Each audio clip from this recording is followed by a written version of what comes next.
नमस्कार, मैं Jogendra Kathuria. बेबाकती cable channel की टीम आज पहुंची है रोहतक जिले के गांव इंदरगढ़ में और आज मैं आपको रूबरू करवाऊंगा और आपको मिलवाऊंगा एक ऐसी शख्सियत से जिसने समय समय पर अपने गांव का, अपने ज़िले का, अपने प्रांत का, उसके साथ साथ देश का भी नाम रोशन किया।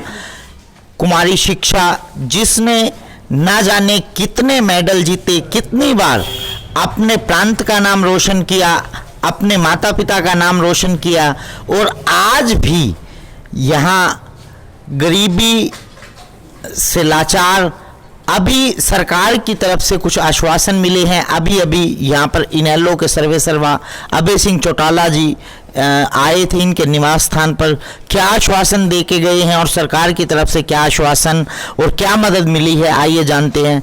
नमस्कार जी। नमस्कार सर, मेरा नाम शिक्षा है। मैं वुशु खिलाड़ी हूँ और मैंने 7 बार नेशनल, 2 बार ऑल इंडिया मेडलिस्ट हूँ, 24 बार गोल्ड स्टेट लेवल पे मेडलिस्ट हूँ।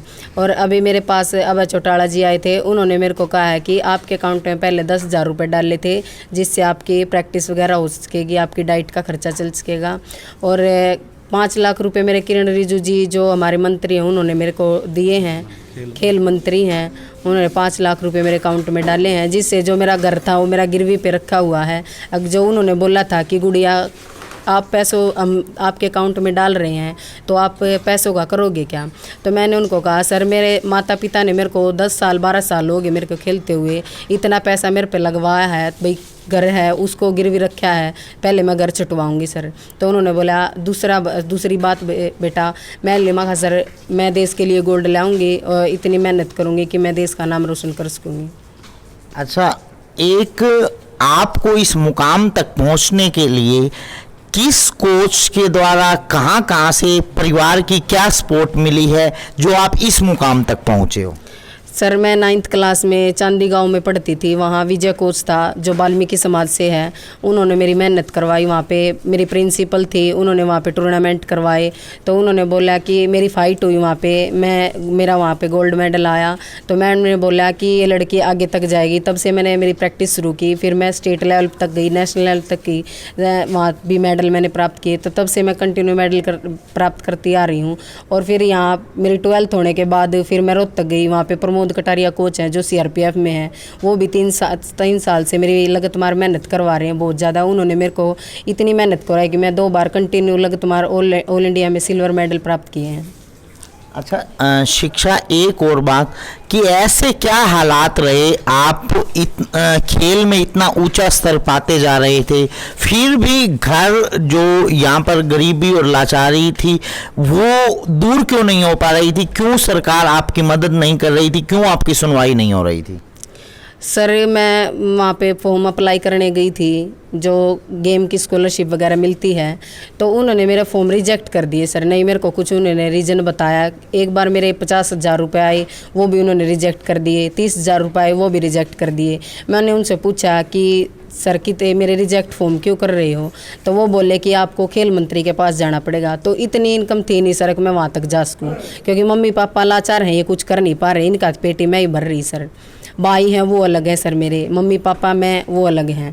तो ये तब से लॉकडाउन लग रहा है सर। यहाँ पे मनरेगा में काम चला हुआ था, मैं मनरेगा में दिहाड़ी कर रही थी। वहाँ पे खर्चा चल जाता था घर का। फिर मनरेगा का काम बारिश होने के कारण वो बंद हो गया। तो फिर मैं धान वगैरह लगाने गई, जहाँ मेरे को 200-250 रुपये दिहाड़ी मिल जाती थी, जिससे घर का खर्चा चल जाता था। और मैंने मजबूरी में ये काम करना पड़ा सर। आज देखो, इतने ऊंचे स्तर पर खेलने के बावजूद मनरेगा में दिहाड़ी करने को मजबूर और यहाँ तक कि खेतों में धान लगाने को मजबूर थी। ये तो सोशल मीडिया और मीडिया के अंदर जब ये मामला उछला, खेल मंत्री, जो देश के खेल मंत्री हैं किरण रिजिजू तक, उन तक ये मामला गया, तब उन्होंने 5 लाख रुपए की मदद की है। आज विपक्ष में इनेलो के सर्वे अभय सिंह चौटाला जी भी आए। उन्होंने पहले कहा कि 10,000 रुपये की मदद कर चुके हैं और जल्द ही आपकी और भी मदद करेंगे, जो भी आपको हमारी ओर से मदद होगी। और आपका जीवन में क्या लक्ष्य है, कहाँ तक पहुँचना चाहते हैं? सर मेरा जीवन का लक्ष्य है कि मैं इंडिया के लिए गोल्ड लाऊं और देश का नाम रोशन कर सकूं। अच्छा, इंडिया के लिए गोल्ड लाने में एशियन गेम्स या कॉमनवेल्थ गेम्स या ओलंपिक में भी इंक्लूड है ये वुशु? हाँ सर, अभी ओलंपिक में आया नहीं है, बट बोल रहे थे कि 2020 में ओलंपिक में आ जाएगा। भाई ओलंपिक में आ गया हमारा गेम, तो अभी ओलंपिक के टूर्नामेंट हुए नहीं है। एशियन चैम्पियनशिप हुई, ये कॉमनवेल्थ भी नहीं हुआ है अभी। एशियन चैम्पियनशिप तक हुई है सर, वर्ल्ड चैम्पियनशिप हुई है। तो एक बात बताओ, जैसे कोचेस लगाते हैं सरकार, जगह जगह स्टेडियम बना रही है, कोच लगा रही है, कहीं आपको नौकरी वगैरह दे दें तो आपका परमानेंट रोजगार हो जाएगा, इस तरह से आप सरकार से कोई मदद की गुहार लगाना चाहते हैं हमारे चैनल के माध्यम से? सर यही है कि मेरे इतने मेडल लाते हुए भी सरकार मेरी कुछ कर नहीं रही। कि मेरे इतने मेडल हैं, जो मेरे साथ खेलती थी लड़कियां, उनके ब्राउन्ज मेडल, उनको भी ITBP में SSB में जॉब दी हैं, तो मेरे को क्यों नहीं है?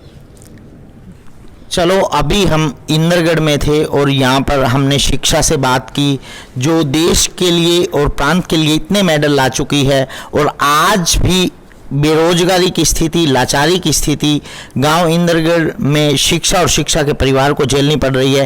एक 5 लाख की मदद जो नाकाफ़ी है सरकार के द्वारा, यदि परमानेंट इनको रोजगार प्रदान कर दिया जाए तो ये 5 लाख रुपए भी कुछ मायने नहीं रखते उस रोजगार के आगे। क्योंकि हमारे देश में सबसे पहले तो जब तक खिलाड़ी का पेट नहीं भरेगा वो किस प्रकार से खेल पाएगा, उसके ऊपर यदि पैसे का प्रेशर होगा तो किस तरह से अपनी प्रतिभा में सुधार कर पाएगा।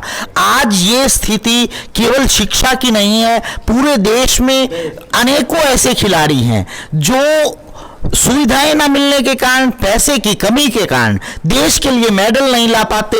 मैं बेबाक तीखे बोल चैनल के लिए जोगेंद्र कथुरिया सरकार से अपील करता हूं कि ऐसे खिलाड़ियों की पहचान करें, ऐसे कोहिनूरों की पहचान करें, उन्हें आगे लेकर जाएं जो देश के लिए गोल्ड ला सके, सिल्वर ला सकें और ब्रॉन्ज ला सकें, देश को अंतर्राष्ट्रीय स्तर पर देश की ख्याति बढ़ा सके, देश के लिए मेडल ला सकें।